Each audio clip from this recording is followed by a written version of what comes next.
दादागिरी की ऐसी की तैसी। स्कूल की छुट्टी हो चुकी थी और बच्चे नानी की राह देख रहे थे। दो बड़े लड़के रोहन का पीछा कर रहे थे। उन्होंने उसे धक्का दिया और चींटी भी काटी।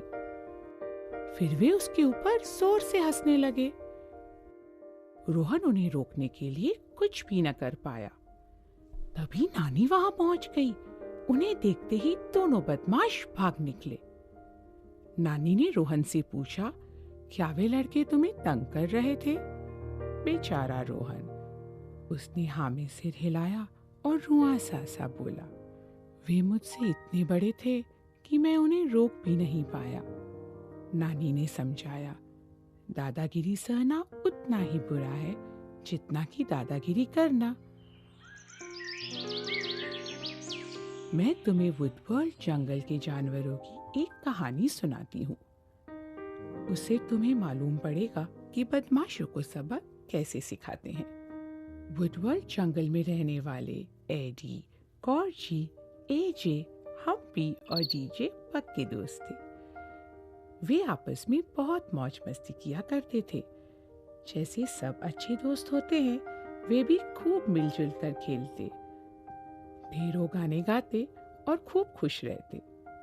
बस उनकी खुशहाल जिंदगी में एक ही कांटा था, और वह था उनके स्कूल के दो बदमाश, कालू और चिट्टा। कालू और चिट्टा हमेशा दादागिरी किया करते थे।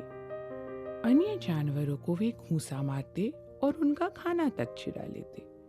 सभी जानवर उन दोनों से नफरत करते थे, लेकिन वे उनके खिलाफ कुछ कर भी नहीं पाते थे, क्योंकि कालू और चिट्टा के सामने बाकी सब शरीर से बहुत छोटे थे। एक दिन एडी और उसके दोस्त पैदल स्कूल जा रहे थे। पहले कालू ने अपनी टांग अड़ाकर एडी को गिरा दिया।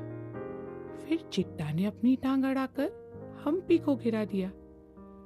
उनको नीचे गिराकर कालू और चिट्टा जोर जोर से उनके ऊपर हंसने लगे। डर के मारे एडी और उसके दोस्त कुछ नहीं कर पाए, बस चुपचाप उनकी दादागिरी देखते रह गए।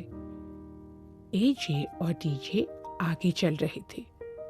उसी वक्त वे पीछे मुड़े, कालू और चिट्टा को मारने के लिए, लेकिन शरीर से कालू और चिट्टा विशाल थे। उन्होंने एजे और डीजे को गर्दन से पकड़ा, ऊपर उठाया और धड़ाम से जमीन पर पटक दिया। फिर हंसते हंसते भाग निकले। अगले दिन वो जो ज्ञानी साधु थे ना, पीकू बाबा, एडी और उसके दोस्त उनसे मदद मांगने के लिए गए। हम कालू और चिट्टा का क्या करें? पांचों ने पीकू बाबा से पूछा। स्कूल में हर किसी के ऊपर वे अपनी धौंस जमाते रहते हैं। पीकू बाबा ठहरे ज्ञानी। वे बोले, वे तुम पे दादागिरी करते हैं क्योंकि तुम लोग उनकी दादागिरी सहन कर लेते हो। तुम लोग डरना छोड़ दो, उनकी दादागिरी अपने आप खत्म हो जाएगी। ऐसा कहते ही पीकू बाबा ने उन्हें कोई जादुई पाउडर दिया और गायब हो गए। अगले दिन भी कालू और चिट्टा हमेशा की तरह शान से स्कूल में मंडरा रहे थे। सोच रहे थे कि आज किसको निशाना बनाया जाए। एजे और डीजे बड़ी निडरता से उनके सामने जा पहुंचे और बोले, आज किसे सताने का विचार है? हमें? हम तुमसे डरने वालों में से नहीं हैं। धमकाते हुए कालू बोला, डरना तो पड़ेगा तुम्हें। जब तूफान सामने हो तब उससे बचना पड़ता है, और हम दोनों ठहरे बहुत तूफानी। रुको, तुम्हें तो हम अभी ठीक किए देते हैं। अपनी हंसी छुपाते हुए डीजे ने कहा, पहले एक नजर पीछे मुड़कर तो देख लो। कालू और चिट्टा पीछे मुड़े तो देखा कि एडी, हम्पी और गॉर्जी खड़े थे। तीनों के हाथों में छोटे छोटे लाल डिब्बे थे।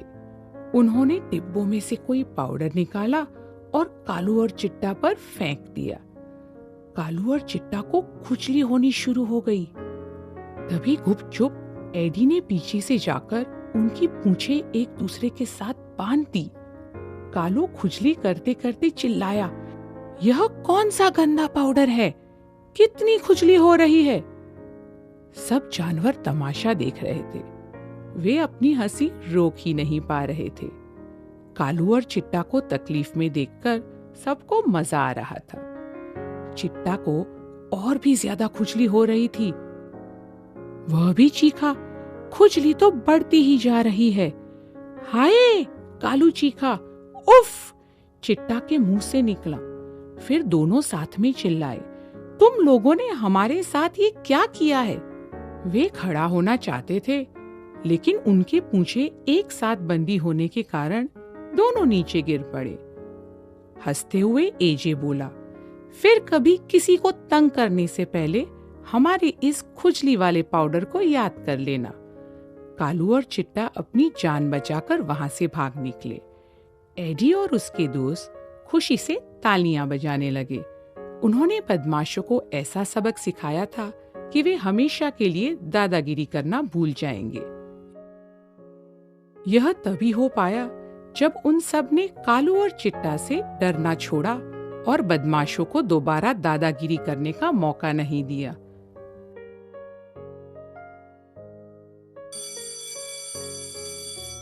अगले दिन जब रोहन स्कूल से बाहर निकल रहा था, वही बदमाश फिर से आए। इस बार रोहन उनका सामना करने के लिए तैयार था। उसने उनके ऊपर खुजली वाला पाउडर छिड़क दिया। उई उई उई करते हुए वे वहां से बच निकले, लेकिन खुजली ने उनका पीछा नहीं छोड़ा। उनकी हालत देखकर रोहन हंसता जा रहा था।